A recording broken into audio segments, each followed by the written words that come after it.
Bienvenidas y bienvenidos a esta exploración enfocada. Hoy nos metemos en un área clave del derecho argentino, esa intersección entre el derecho administrativo y la defensa del consumidor. Exacto. Vamos a ver cómo juegan las potestades del Estado con la protección nuestra, como ciudadanos y ciudadanas, y bueno, ¿dónde están los límites, no? Los límites de la competencia administrativa acá. Es un tema central, creo, para estudiantes y profesionales del derecho que quieren entender bien esta dinámica. Justamente. Y nos vamos a basar en doctrina importante, incluyendo trabajos de la Procuración Administrativa, y también en fallos clave para desentrañar bien este vínculo. Perfecto. Vamos a revisar cómo la división de poderes, ese pilar, impacta en la capacidad de la administración para resolver conflictos y, bueno, cómo se arma la tutela del consumidor en distintas normas, siempre con una mirada, digamos, académica, didáctica. La idea es entender el equilibrio, ¿no?, entre el poder público y nuestros derechos individuales en el consumo. Esa es la meta, comprender ese equilibrio delicado. Bueno, empecemos, si te parece, por un caso que, la verdad, marcó un antes y un después. Ángel Estrada y CIA S.A.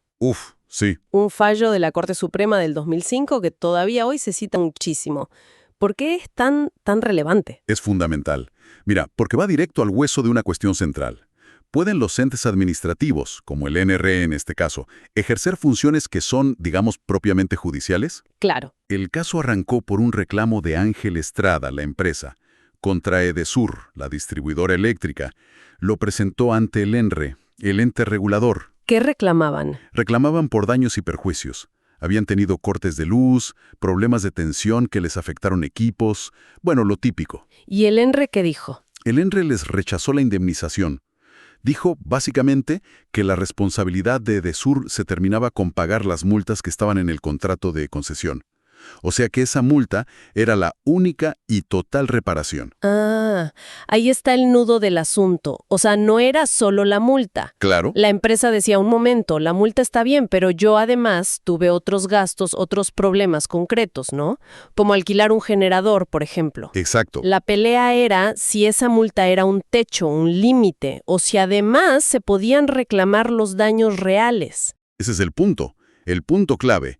Y la Corte Suprema tuvo que analizar dos cosas principales. Primero, esto de si la responsabilidad de Edesur estaba limitada o no por las multas del contrato. Y la Corte fue clarísima. Dijo que esas multas no limitaban la responsabilidad por otros daños y perjuicios. ¿En qué se basó? En la propia letra del contrato de concesión, había un punto específico, el 5.2 del subanexo 4, que decía textual: el pago de la penalidad no relevará a la distribuidora de eventuales reclamos de daños y perjuicios. O sea, más claro, imposible. Ajá. La Corte no aceptó la interpretación que había hecho el ENRE, que decía que esa cláusula solo aplicaba para daños a terceros que no fueran usuarios, lo que se llama responsabilidad extracontractual. Claro, no tenía mucho sentido. No, la Corte dijo, no tiene lógica pensar que las partes regulen en un contrato cosas que son ajenas a ese mismo contrato. Bien, o sea, la multa era una sanción por incumplir, pero no te salvaba de reparar todo el daño al usuario directo. Ahora, vamos a lo más jugoso, ¿no? La competencia del ENRE. ¿Podía el ente meterse a decidir sobre esos daños extra? Exacto. Y acá la Corte fue, diría, categórica. Marcó un límite fundamental. Dijo que atribuirle facultades de tipo judicial a organismos administrativos para resolver reclamos de daños y perjuicios, pero basados en el derecho común. Derecho común te referís al Código Civil, las reglas generales. Eso mismo. Las normas generales del Código Civil, las que aplican a cualquier pelea por daños, no solo las reglas específicas del sector eléctrico.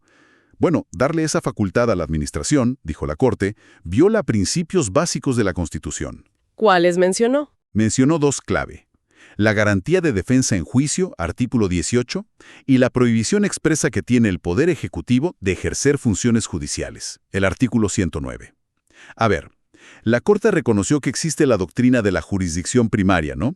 Esa idea de que a veces un organismo técnico tiene que dar una primera opinión en temas muy específicos de su área antes de que vaya a la justicia. Sí, eso se acepta. Pero dejó bien claro que resolver reclamos por daños y perjuicios comunes, como estos, va más allá del corazón, digamos, de las competencias técnicas del ENRE. Entiendo. La tarea de fijar indemnizaciones basadas en el derecho común es propia de los jueces. Y la Corte sumó algo clave. Dijo que el hecho de que después pueda haber una revisión judicial no alcanza para validar que la administración se meta en funciones judiciales si no hay una justificación muy fuerte basada en la especialidad técnica o en los fines del ente. O sea, la Corte trazó una línea bastante clara. Lo técnico regulatorio específico para el ente. Exacto. La indemnización general basada en derecho común para la justicia. Esto aclara mucho cómo funciona la división de poderes en el día a día administrativo. Totalmente. El fallo Ángel Estrada es, sin duda, un pilar. Dejó sentado con firmeza que la administración pública no puede arrogarse funciones que son inherentemente judiciales. Organismos como el ENRE, que tienen facultades importantes de control y sanción en su ámbito, no están habilitados para resolver reclamos por daños y perjuicios que vayan más allá de aplicar las multas del contrato o las regulatorias específicas. No pueden meterse en el terreno del derecho común. Se reafirma un principio básico del Estado de Derecho. Así es. La división de poderes como garantía. Bien, clarísimo el presidente de Ángel Estrada sobre los límites de la administración. Ahora, si te parece, veamos cómo se arma la protección del consumidor en sí misma. Es interesante comparar distintas normas, ¿no? Para ver qué tienen en común, qué diferencias hay. Sí. Es un buen ejercicio para ver la arquitectura general del sistema. Si ponemos una al lado de la otra, por ejemplo, la Ley de Defensa del Consumidor, la 24.240. La ley madre, digamos. La ley madre, exacto. Después, las normas sobre contratos de consumo que trajo el Código Civil y Comercial, a partir del 1092. Que son más nuevas. Más nuevas, sí. Y una regulación bien sectorial como la Comunicación A6458 del Banco Central para usuarios de servicios financieros. Si comparamos esas tres, vemos que hay ejes que se repiten. Son como los pilares del sistema. ¿Y cuáles serían esos pilares, esos ejes comunes que ves? Mira, primero, definir el campo de juego, la relación de consumo. Todas definen quién es consumidor o usuario, o sea, el destinatario final. El que usa la cosa o el servicio para sí mismo. Exacto. ¿Y quién es el proveedor? Y así establecen el vínculo jurídico que se protege. La Ley 24.240 y el Código Civil son amplios en esto. Incluyen a quien usa cosas gratis también y hasta al consumidor equiparado, el famoso bystander. El que pasaba por ahí y le afectó igual. Ese mismo. La comunicación del BCRA, obviamente, se enfoca en usuarios de servicios financieros, pero busca protegerlos dentro de ese mundo. Segundo pilar, clave, el trato digno y no discriminatorio. Este es un principio rector, ¿eh? El artículo 8 bis de la Ley 24.240 prohíbe conductas vergonzantes, vejatorias, intimidatorias. Que te hagan pasar un mal momento. Exacto. Y prohíbe diferenciar por nacionalidad. El Código Civil, en el 1097 y 1098, refuerza esto. Exige trato digno, respetando la dignidad humana según los tratados de derechos humanos, y trato equitativo, o sea, no discriminar arbitrariamente. Y la del BCRA también va por ahí. También insiste en políticas no discriminatorias de los bancos y hasta pide cosas concretas como documentación en braille. Un mandato claro de respeto y equidad. Bien, ¿y qué pasa con las tácticas comerciales o las condiciones medio perjudiciales? Ese es el tercer pilar, la regulación de las prácticas abusivas. La Ley 24.240, por ejemplo, prohíbe condicionar una venta a otra o cobrarte un preaviso si te querés dar de baja de un servicio. La famosa venta atada. La venta atada, entre otras. El Código Civil, en el 1099, prohíbe las prácticas que limitan tu libertad de contratar. Y va más allá. Introduce el concepto de situación jurídica abusiva. ¿Qué es eso? Permite controlar no solo una cláusula, sino todo un conjunto de contratos o prácticas que mirados en conjunto te perjudican. Es más abarcativo. Interesante. Y la norma del BCRA es interesante porque es proactiva. Obliga a los bancos a identificar y corregir prácticas que puedan ser problemáticas, e incluso pide que el responsable de atención al cliente participe cuando diseñan productos nuevos. Para prevenir abusos desde el vamos. Suena bien. Exacto, buscar prevenir. ¿Y la famosa letra chica de los contratos? Cuarto eje, el control sobre las cláusulas abusivas. El artículo 37 de la Ley 24.240 tiene una lista importante de cláusulas que se consideran nulas, que no valen. Por ejemplo, las que limitan la responsabilidad del proveedor, las que te hacen renunciar a derechos por adelantado, las que invierten la carga de la prueba en tu contra. ¿que vos tengas que probar que ellos se equivocaron? Claro, El Código Civil, en el 1119, define qué es una cláusula abusiva: la que genere un desequilibrio importante entre derechos y obligaciones en perjuicio tuyo como consumidor. No importa si la negociaste individualmente o no. Ajá. Y el código también da reglas claras para que los jueces controlen estas cláusulas. La comunicación del BCRA hace algo parecido. Lista cláusulas no escritas en contratos bancarios, muchas parecidas a las de la LDC, y pone mucho énfasis en que la información sobre comisiones y cargos sea clarísima.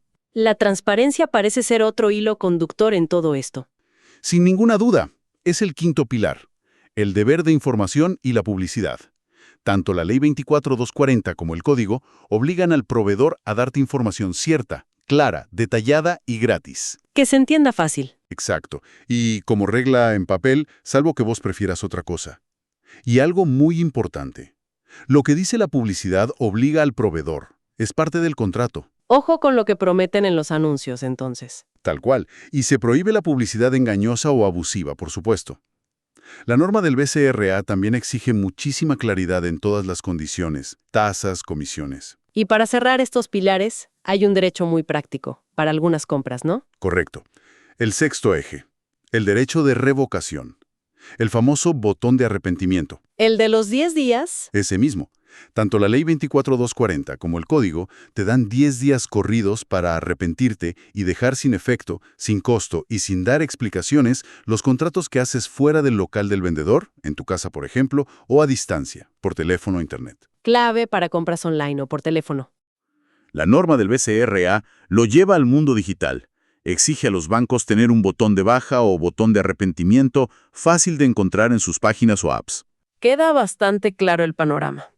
Más allá de detalles de cada norma, hay un núcleo duro que se repite: saber quién es quién, exigir respeto y justicia, controlar prácticas y cláusulas abusivas, garantizar buena información y tener una salida en compras a distancia. Así es.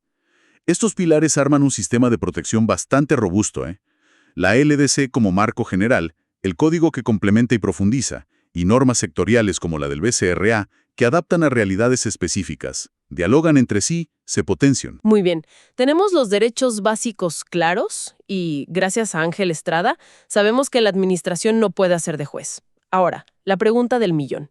Si un proveedor incumple y me causa un daño, ¿qué tipo de reparación puedo conseguir específicamente en la vía administrativa? Bueno, acá volvemos a esa delimitación de competencias que marcó la Corte.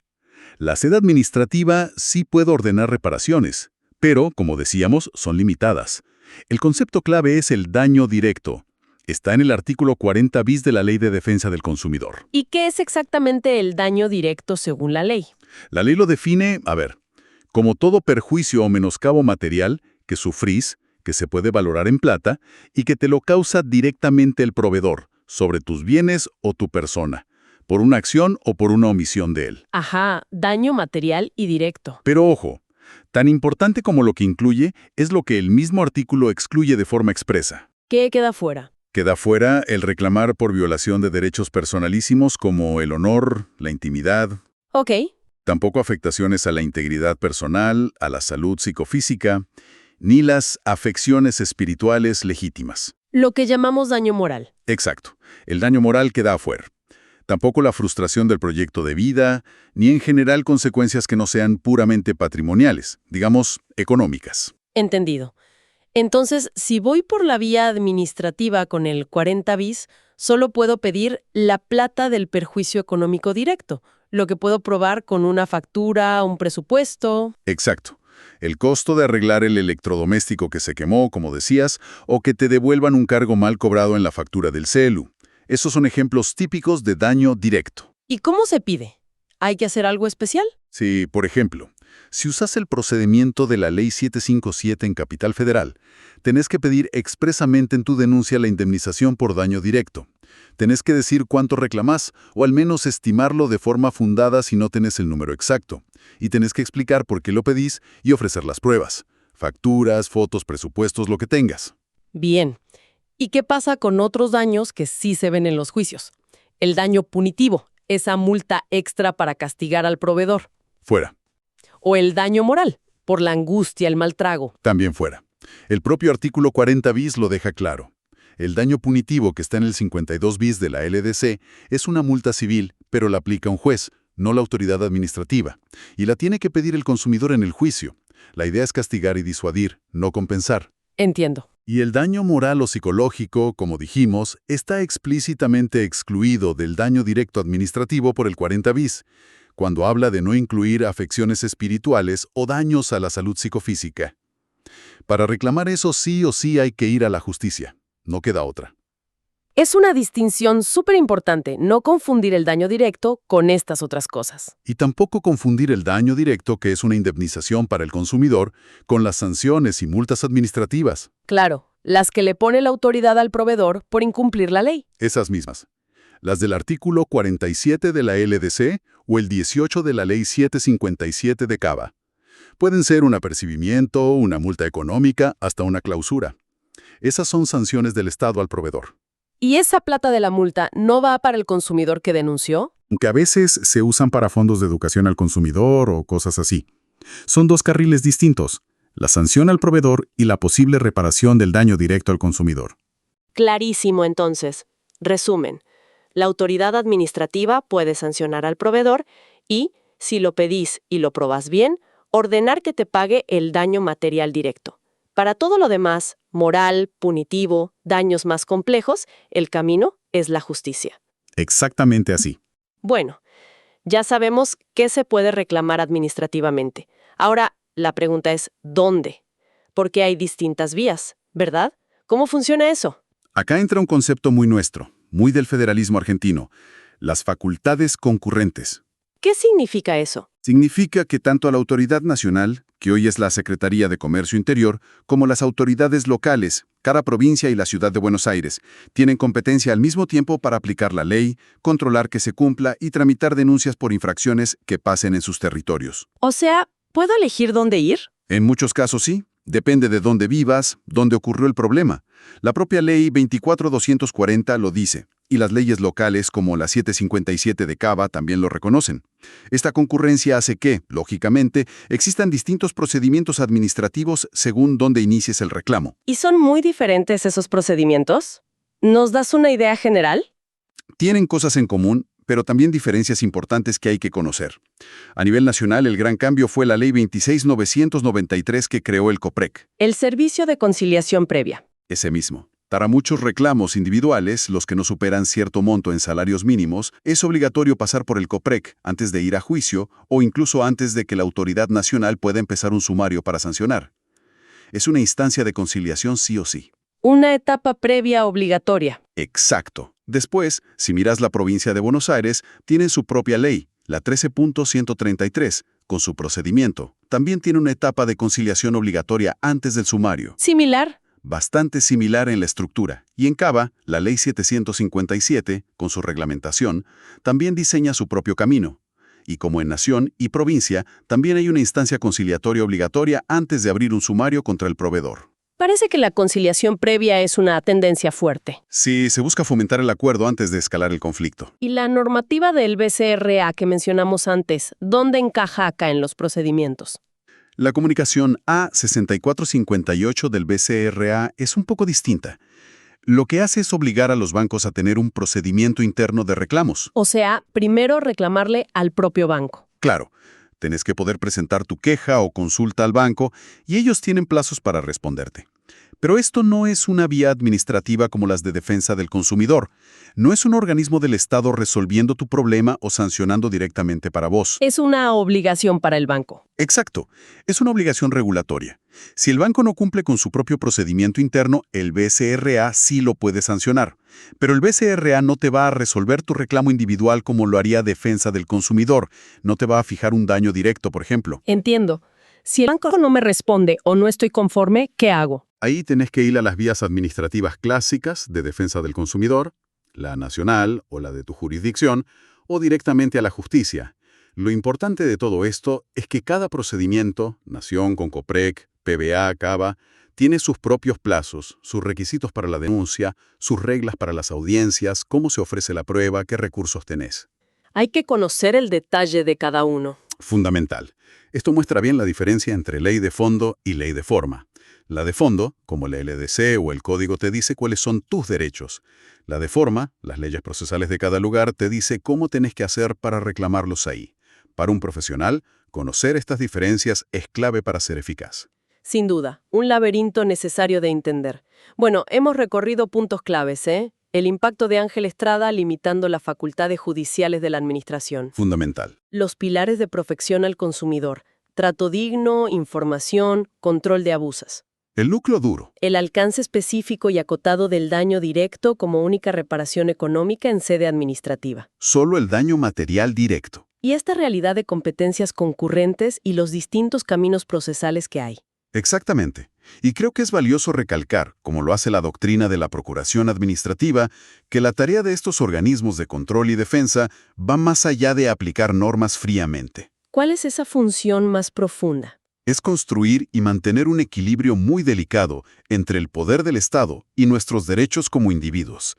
Defender al consumidor en el marco del derecho administrativo es reconocer que la legitimidad del Estado se fortalece cuando protege al más débil de la relación. Una reflexión final muy necesaria. El derecho, usado con conocimiento y ética, como un puente entre la autoridad y la justicia social. Precisamente. Procurar justicia en sentido amplio es eso, buscar siempre equilibrar poder y dignidad. Y para que quienes nos escuchan se queden pensando, dejamos una pregunta picando. Vivimos en una era súper digital, ¿no? Las relaciones de consumo cambian, surgen nuevas formas de interactuar, pero también nuevas vulnerabilidades. Frente a eso, ¿cómo deberían adaptarse los mecanismos administrativos de protección para ser eficaces, ágiles, pero sin pasarse de la raya, sin cruzar esos límites de competencia que fallos como Ángel Estrada marcaron tan claramente? Un gran desafío. Un desafío constante, ¿no? Pensar cómo mantener ese equilibrio entre poder público y dignidad del consumidor en el escenario que viene.